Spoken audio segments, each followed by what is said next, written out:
Overcoming procrastination. Tips for increased productivity. Are you tired of feeling overwhelmed and stressed out by your never-ending to-do list? Do you struggle to get started on important tasks? Always putting them off until tomorrow? I'll do it tomorrow. If you are, you're not alone. A procrastination is a common problem that affects many of us at some points in our lives, but the good news is that I can help you overcome some of these. In this episode, we'll share tips for increased productivity and overcoming procrastination so you can start getting things done and feeling more in control of your life. This is season 13 episode to be confirmed. Working for yourself, I know you love it. Working for yourself, cause I love it too. Working for yourself, Zulf talks about it, making it easy for you. Working for yourself, go be your own boss. Working for yourself, Zulf will help you along. Working for yourself, powered by trusted creators, ZulfTalks.com.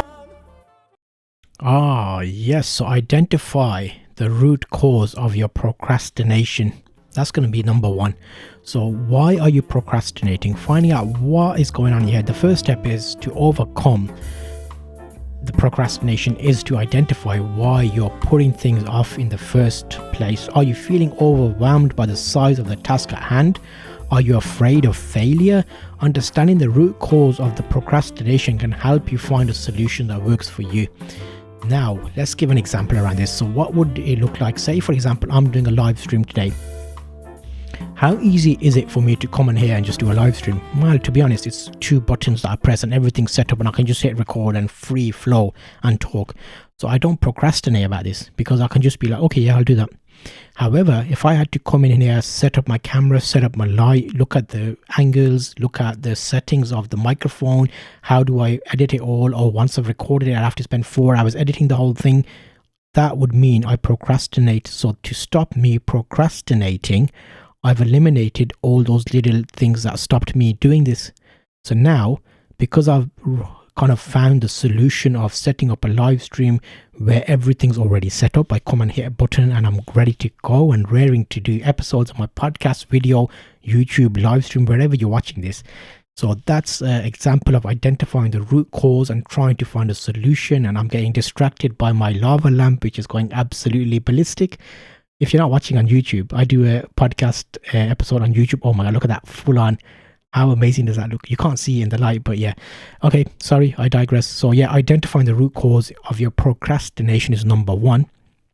Number two, break tasks down into smaller, manageable parts. What does that even mean? So you're going to be looking at a reason for procrastinating is because we feel overwhelmed by the size of the task. To combat this, try breaking it down so the task into smaller bits are more manageable. This will make the task feel less daunting and easier to start. So let's go back to my example. I knew if I live stream in this example or make a video, even same rule applies. I was like, oh, I have to set my tripod up, I have to put the lens on the camera, I have to charge the batteries, I have to put a light up, I have to look at my microphones. All of these were small challenges. So slowly what I did was the first time I set a specific task and said, okay, from now on my camera's going to always stay there on the tripod with the lens on with a battery pack plugged into the mains, so I don't have to worry about charging a battery, because that's a major thing. You're like, okay, I want to live stream right now, my batteries are not charged, or I'll have to wait a couple of hours and charge the battery. And then by that time your motivation's like left you, so you're not like in that same mindset. As soon as you get an idea, you want to be able to just go and whack out a video like I'm doing now. So that was one challenge. I sorted the tripod out. Next time I was like, okay, the tripod's done. I don't have to worry about that anymore. Now I need to put up a light in the right angle to make me look half decent when I'm on camera. I was like, okay, let me get a tripod. Let me put the light up. This was like another day. And then that light's staying there now. So my tripod's done, my camera's done, my light's done. Then I was like, okay, my audio sounds really different. Let me just plug in a microphone into my computer, set up something that always gives me the same audio with the mic on. That's 3 things that I sorted out over a week.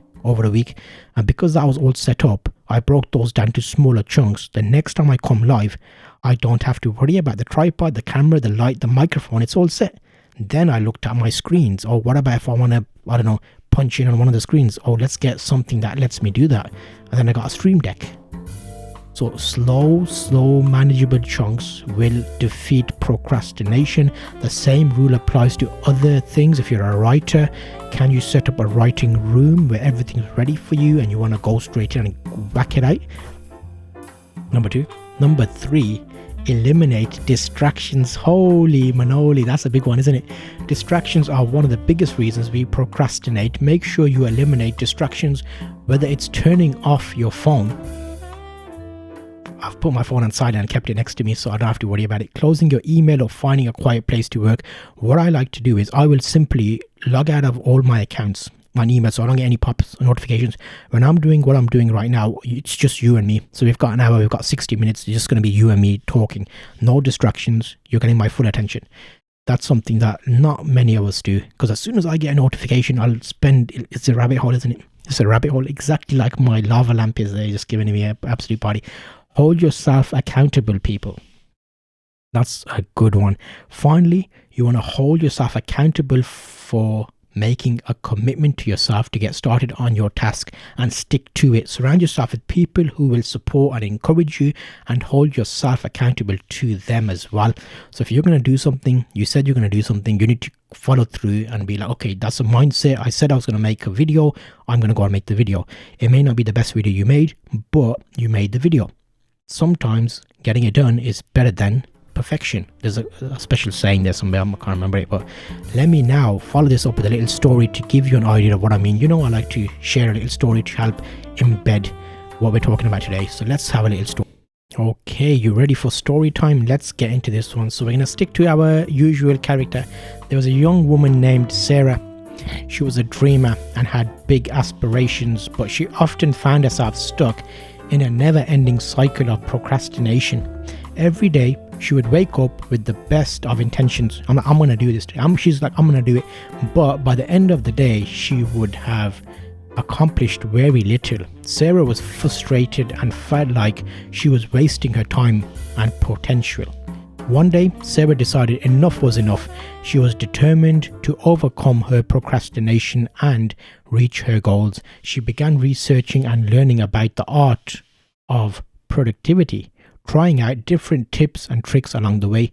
Sarah discovered the power of setting specific, measurable goals and breaking down big tasks into smaller, more manageable steps. She also found that eliminating distractions like turning off her phone and closing her email helped her focus and get more done. And most importantly, she started to understand the root cause of her procrastination and worked on building new positive habits. With time and effort, Sarah's hard work paid off. Yeah, it did. She found herself getting more done each day and feeling proud of her accomplishments. That sounds amazing, doesn't it? She also felt a new sense of excitement about her future and all the possibilities it held. From that day on, Sarah was no longer held back by procrastination. She embraced the art of productivity and continued to make progress towards her goals, all while enjoying the journey and the sense of satisfaction that came with it. Sarah's story serves as a reminder that with the right tools and mindset, anyone can overcome procrastination and reach their full potential. Holy manoli, people. Finally, in conclusion, overcoming procrastination is possible with a little effort and the right tools by identifying the root cause, breaking tasks down into manageable parts, setting specific goals, eliminating distractions, and holding yourself accountable. You'll be well on your way to increase productivity and a sense of control in your life. Don't let procrastination hold you back any longer. Let's start taking action today. What I've told you today, you can use this and you will be magical. Next time, we will be speaking about building confidence, tips for boosting your self-esteem, because that can be something, you know, we need to be confident when we're doing something that we're doing it right. So that's going to be the next episode. It would be really good if you can leave a review wherever you're listening to this. The show resources are available at zulftalks.com. You can also sign up to the mailing list there, which will allow you to get information to help you on your journey working for yourself. Bye.